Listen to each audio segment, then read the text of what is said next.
बिस्मिल्लाहिर्रहमानिर्रहीम। अस्सलाम वालेकुम। कैंडल एकेडमी पाकिस्तान में खुश आमदीद students. Alternating current and circuits पे आज हमारा लेक्चर नंबर 10 है और आज के लेक्चर में हम पढ़ेंगे आरसी सीरीज सर्किट। इससे पहले हम आरएल सीरीज सर्किट पढ़ चुके हैं। ये सेकेंड ईयर की फिजिक्स है। फेडरल और केपीके का कोर्स हम फॉलो कर रहे हैं। चैप्टर नंबर 15 है अल्टरनेटिंग करंट एंड सर्किट्स।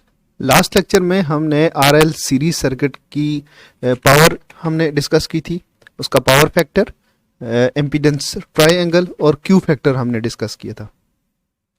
आज के लेक्चर में हम एक कैपेसिटेंस के साथ एक रेजिस्टेंस को सीरीज में जोड़ेंगे और उसके ऊपर ऐसी अप्लाई करके देखेंगे कि आरसी सीरीज सर्किट की एम्पीडेंस को कैसे सॉल्व किया जाता है, कैसे ड्राइव किया जाता है।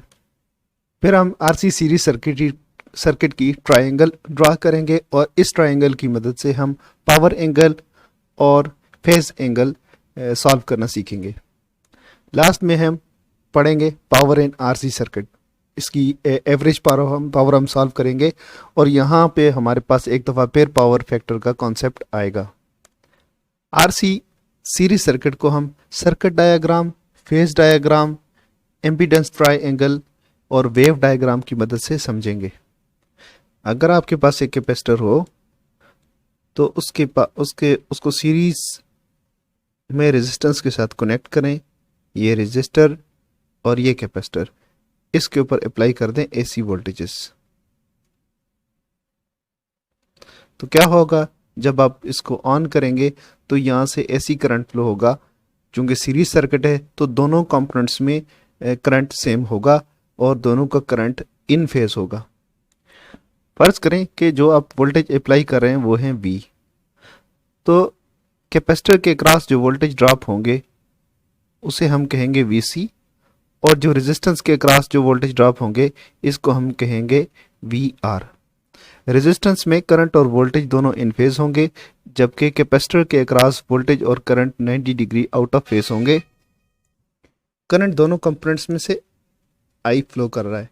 हम अगर कैपेसिटर के लिए फेजर डायग्राम ड्रा करें तो कैपेसिटर में करंट को हम, चूंकि दोनों में सेम करंट फ्लो हो रहा है तो करंट को हम रेफरेंस बना लेते हैं। ये है I जो कि है जीरो पोजीशन पे, जीरो पे। तो कैपेसिटर में वोल्टेजेस लैग कर जाते हैं बाई 90 डिग्री, करंट लीड करता है। तो ये V0, ये है वोल्टेज का फेजर, करंट का फेजर और ये 90 डिग्री आउट ऑफ फेज है। यहाँ पे फाई कितना है, 90 डिग्री। जबकि रेजिस्टेंस के अक्रॉस हम देखते हैं कि जितना करंट की जो पोजीशन होती है वोल्टेज की भी वही होती है, यानी करंट का और वोल्टेज का फेजर आपस में इन फेज होते हैं, कोई फेज डिफरेंस नहीं आ रहा था। तो फाई क्या है, 0 डिग्री।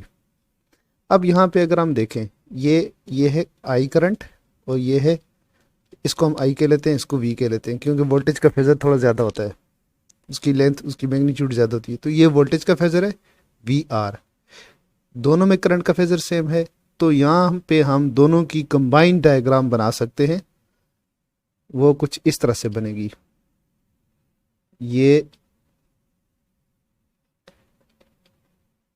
ये हम रेजिस्टेंस में से हम वोल्टेज का फेजर ले लेते हैं VR, और कैपेसिटर का जो फेजर है वो हम यूं ले लेते हैं VC।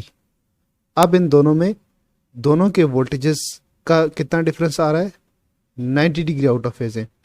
बट इन दोनों का कंबाइन इफेक्ट क्या होगा, वो कुछ इस तरह से होगा, यूं। ठीक है जी, ये कंबाइंड इफेक्ट है दोनों का। दोनों का वेक्टर सम होगा और जो टोटल इनका जो सम होगा, इंडिविजुअल के क्रॉस VR, रेजिस्टेंस के क्रॉस VR, कैपेसिटर के क्रॉस VC, और दोनों के अक्रॉस जब हम चेक करेंगे यहाँ पे, तो ये हमें वोल्टेज V मिलेंगे जो कि सप्लाइड वोल्टेजेस के बराबर होंगे। तो ये VC है, ठीक है ना। तो इस ट्रायंगल के अंदर हम सॉल्व कर सकते हैं कि V, जो टोटल वोल्टेजेस V हैं, वो इस वोल्टेज VR के साथ, या आप कह लें कि करंट के साथ, क्योंकि VR और इस सर्किट का जो करंट है वो आपस में इन फेज हैं। तो V और आई के दरमियान फेज डिफरेंस कितना है, वो है वो है फाई। अब ये 90 डिग्री का फेज डिफरेंस नहीं रहा वोल्टेज और करंट का, बल्कि टोटल वोल्टेजेस और टोटल करंट का फेज डिफरेंस जो है वो 5 हो गया है, जो कि लेस देन 90 डिग्री है। दोनों कंपोनेंट्स के क्रॉस वोल्टेज के ड्रॉप का सम अप्लाइड वोल्टेजेस के बराबर होगा। और इसको हम कैसे फाइंड कर सकते हैं, इस ट्रायंगल की मदद से लिख सकते हैं। V is equal to V जबकि अप्लाइड वोल्टेजेस हैं, और ये किसके बराबर है, V C का स्क्वायर प्लस V R का स्क्वायर, और इसका स्क्वायर बराबर है, ठीक है ना। तो इसको हम, ये पाइथागोरस थ्योरम है, तीनों के स्क्वायर हाइपोटेन्यूज का स्क्वायर बेस और परपेंडिकुलर के स्क्वायर के बराबर होता है। तो हम इसको स्क्वायर रूट दोनों तरफ लगा के v की वैल्यू फाइंड कर लेते हैं। तो ये हो जाएगा vc का स्क्वायर प्लस v r का स्क्वायर, और यहां पे हम पुट कर सकते हैं ओम्स लॉ की मदद से। vc किसके बराबर होगा, vc बराबर होगा i x c। यहाँ पे ये माइनस होता है क्योंकि नेगेटिव डायरेक्शन में आ रहा है, लेकिन चूंकि स्क्वायर है तो स्क्वायर की वजह से ये भी प्लस हो जाएगा, बट हमने चले लिख दिया है। वी आर होगा आई आर, और ये इसका स्क्वायर हो जाएगा। V इज इक्वल टू, यहाँ पे ये होगा I square R I square X C square plus I square R square. तो इसमें से हम आई स्क्वायर कॉमन ले सकते हैं। आई स्क्वायर अगर कॉमन ले लें तो बचता है एक्स सी का स्क्वायर प्लस आर का स्क्वायर, और आई स्क्वायर चूंकि स्क्वायर रूट के अंदर है तो इसको बाहर हम ला सकते हैं। तो ये बनेगा आई इंटू एक्स सी का स्क्वायर प्लस आर का स्क्वायर। अगर इस इक्वेशन से हम करंट की वैल्यू निकालें, करंट की वैल्यू आएगी I is equal to V upon X C का स्क्वायर प्लस आर का स्क्वायर स्क्वायर रूट। इसको आप अगर गौर से देखें तो according to Ohm's law V is equal to I R और I is equal to V upon R. Pure resistance के केस में आपके पास यहाँ पे रेजिस्टेंस आती है, RC सर्किट में ये उसका सब्स्टिट्यूट है, जिसको हम कहते हैं कंबाइंड रेजिस्टेंस है, तो हम इसको कहते हैं एम्पिडेंस। ये है एम्पिडेंस ऑफ द AC सर्किट, जिसमें रेजिस्टर की रेजिस्टेंस और कैपेसिटर की कैपेसिटिव रिएक्टेंस दोनों का वेक्टर सम लिया हुआ है। तो इस तरह से हमारे पास जो एम्पिडेंस बनती है वो क्या बनती है, RC सीरीज सर्किट की एक्स स्क्वायर प्लस आर का स्क्वायर स्क्वायर रूट, ये हमारे पास एम्पिडेंस है। तो हम इस फार्मूले को कुछ इस तरह भी लिख सकते हैं, V अपॉन Z, और ये टोटल जो है इसका जो सम होगा उसके जो यूनिट्स होंगे वो ओहम्स ही होंगे, क्योंकि ये रेजिस्टेंस ही है, बट ये ऐसी रेजिस्टेंस है तो इसलिए इसका नाम एम्पिडेंस है। हम इसको रेजिस्टेंस नहीं कहते, एम्पिडेंस कहते हैं, बट यूनिट्स जो हैं ओहम ही होंगे। RC सर्किट का फेज डिफरेंस देखने के लिए हम फेजर डायग्राम जो कंबाइंड हमने लिखी थी उसको दोबारा से ड्रॉ कर लेते हैं। ये VR का फेजर है और ये फेजर है VC का, और ये टोटल उनका जो वोल्टेज का सम है VRI, अप्लाइड वोल्टेजेस के इक्वल है, इन दोनों का वेक्टर सम V के इक्वल है। तो इसमें अगर आप इस ट्राइंगल को यूं देखें, ये इस साइड पे आ जाएगी तो ये भी VC बन जाएगा। इस ट्राइंगल के अंदर अगर हम, चूंकि ये फाई एंगल है जो V और VR के दरमियान है, और VR और I करंट आपस में इन फेज है, तो हम ये कह सकते हैं कि I और V के दरमियान जो फेज है वो एंगल है वो है फाई। तो इसको हम टेन थीटा से टेन फाई से सॉल्व कर सकते हैं। Tan phi is equal to perpendicular divided by base होता है। टेन थीटा किसके बराबर होता है, परपेंडिकुलर अपॉन बेस। तो परपेंडिकुलर क्या है VC और बेस क्या है VR, तो ये हो जाएगा VC अपॉन VR। फाई क्या हो जाएगा, phase difference, tan inverse V C upon V R. दोनों के क्रॉस जो वोल्टेज ड्रॉप है उनकी रेशियो का हम टेन इनवर्स लेंगे। और यहाँ पे फाई क्या है, phi is the angle between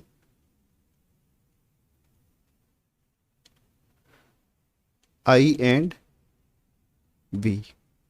जो अप्लाइड वोल्टेजेस हैं, जो अप्लाइड वोल्टेजेस वी हैं उसके और करंट के दरमियान, जो करंट यहाँ से फ्लो कर रहा है और जो अप्लाइड वोल्टेजेस हैं उनके दरमियान जो एंगल बन रहा है, जो फेज डिफरेंस बन रहा है वो पाई है। और उसको इस फार्मूले की मदद से सॉल्व कर सकते हैं अगर आपको दोनों के क्रॉस ड्रॉप्ड वोल्टेजेस का पता हो। कंबाइंड फेजर डायग्राम जो रेजिस्टेंस की और कैपेसिटर की है सीरीज सर्किट के लिए, उसको हम कन्वर्ट करते हैं एम्पीडेंस ट्राइंगल के अंदर।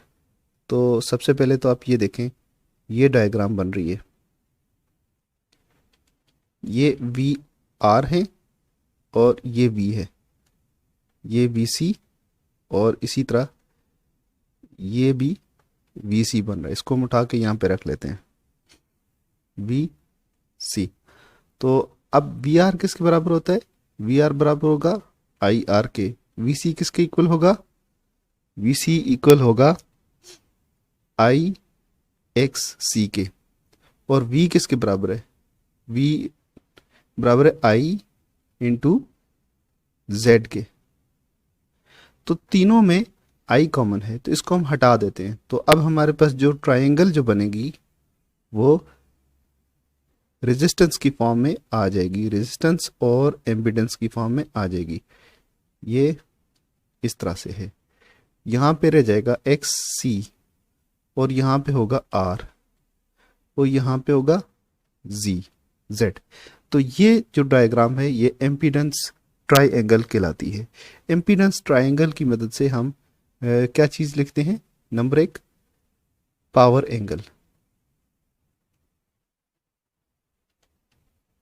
और पावर एंगल क्या होता है, कॉस फाई किसके इक्वल होता, इसकी मदद से हम लिखेंगे कॉस फाई। ये एंगल फाई है दोनों में, तो कॉस फाई किसके बराबर होता है, बेस अपॉन हाइपोटेन्यूज के बराबर होता है।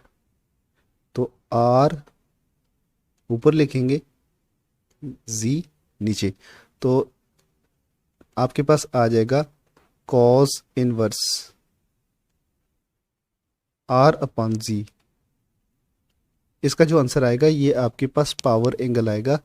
तो इससे आप पावर फैक्टर लिख सकते हैं, या आप इसको सॉल्व करें तो यही पावर फैक्टर है। एंगल निकालना हो पावर एंगल तो ये पावर एंगल है, जब इसके साथ कॉस सॉल्व करेंगे तो ये पावर फैक्टर कहलाएगा। दूसरी चीज जो इसकी मदद से हम सॉल्व करेंगे वो होगा फेज एंगल। फेज एंगल हम कैसे सॉल्व करते हैं, हम टेन फाइव से सॉल्व करते हैं। टेन फाइव किसके बराबर होता है, परपेंडिकुलर अपॉन बेस। तो परपेंडिकुलर क्या है, एक्स सी और बेस आपके पास आर। तो इस तरह से आपके पास जो फेज एंगल आएगा वो होगा tan inverse X C upon R. तो ये ट्राइएंगल है एम्पीडेंस ट्राइएंगल, जिसकी मदद से आपके पास ये दोनों एंगल पावर एंगल और फेज एंगल दोनों आ सकते हैं। बाय द वे आप एक सॉल्व कर लेते हैं तो दूसरा भी वही होता है।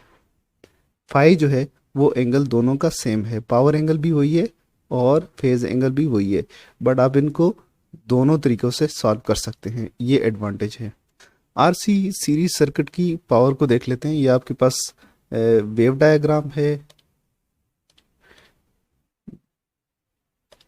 वेव डायग्राम, ये वेव डायग्राम है, ये फेजर डायग्राम और ये सर्किट डायग्राम, फेजर डायग्राम और वेव डायग्राम।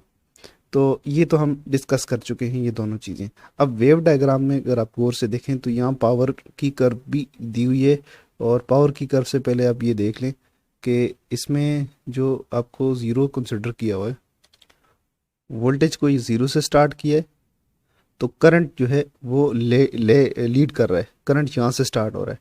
तो अगर 90 डिग्री का, जिस तरह हमने एक देखा था शुरू से कि प्योर कैपेसिटर हो तो 90 डिग्री का लीड आता है करंट में, तो वो यहाँ से स्टार्ट होना था, लेकिन अब ये यहाँ से स्टार्ट हो रहा है। तो इसका जो एंगल बन रहा है, ये एंगल, ये जो डिफरेंस है, ये वाला एंगल, ये एंगल बन रहा है फाई। तो पहले ये एंगल कंप्लीट 90 डिग्री का बन रहा था, क्योंकि ये जो पीक आ रही थी इसकी मैक्सिमम पीक थी। अब ये मैक्सिमम नहीं है, मैक्सिमम पीक यहाँ पे शिफ्ट हो चुकी है।